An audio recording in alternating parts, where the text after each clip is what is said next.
Hey, Dave Sheahan here with Go Vegan Grow vlog number 30, and on this one I want to speak to you a bit about iron, because it's often said out there that vegans and even vegetarians can never get enough iron, and also they're going to end up anemic and pale and frail looking, and they're just going to be totally iron deficient. Well, I'm here to tell you that is not the case. It can be the case, but that's again if you're not having a nutritionally balanced lifestyle.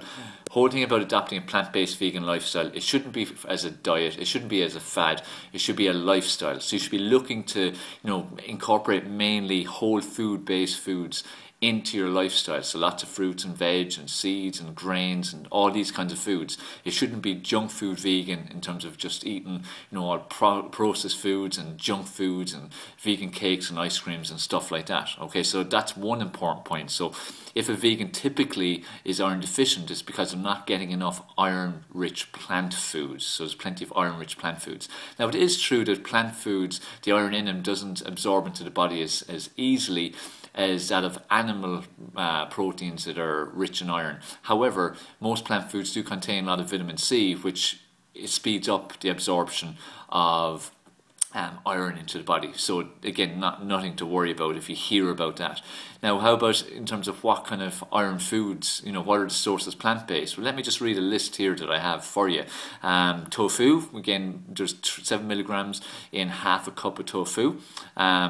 Iron fortified cereals. Again, I'm not a big fan of cereals, but again, if you were to have some cereals that are iron fortified, 4 to 8 milligrams for 1 ounce. Wheat, it's 5. Molasses is a great way. That's 3.5 milligrams for 1 tablespoon. Pumpkin seeds, 2 tablespoons, 3 milligrams. Lentils, half a cup cooked. That's going to give you 3 milligrams. Prune juice, 8 ounces, 3 milligrams. Chickpeas, half a cup canned, 2 milligrams. Also dried fruits like apricots, peaches, 3 ounces of them, 2 milligrams.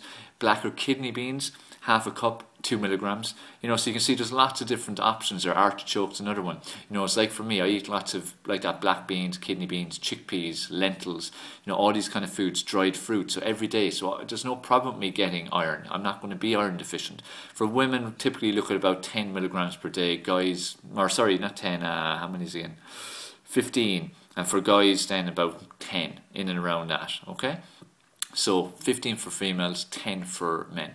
Another thing to watch out for, if you consume a lot of tea and coffee especially, they contain a lot of polyphenols, which if you eat many plant-based, that's going to decrease the absorption by up to 70%. That's right, 70%. So if you are a coffee and tea drinker, make sure that you consume them at least an hour and a half to 2 hours before you're going to have a meal that's going to be iron rich, which should be the case in many of your meals. If you're eating lots of beans and seeds and pumpkin seeds and lentils and dried fruits and things like that, which, as I said, your vegan plant-based lifestyle should mainly be made up of these foods.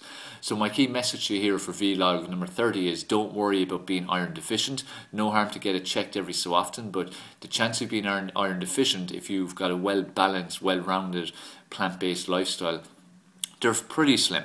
Okay, and if you are finding that you might be feeling the symptoms of being iron deficient, just increase the things like the tofu, black beans, kidney beans, chickpeas, lentils, dried fruits, artichokes, any of these kind of foods, and that should sort it out. Okay, so hope that's been useful for you. Any comments or questions, make sure go below, place them below. Also, please share. It'd be great to share the video as well. Subscribe, check out our program, our Go Vegan Grow program, and some of our other free resources on the website, and help us spread the message. Remember, by adopting a plant-based vegan lifestyle, you can save yourself, save animals, save the planet. Go Vegan Grow. I'll chat to you in the next one.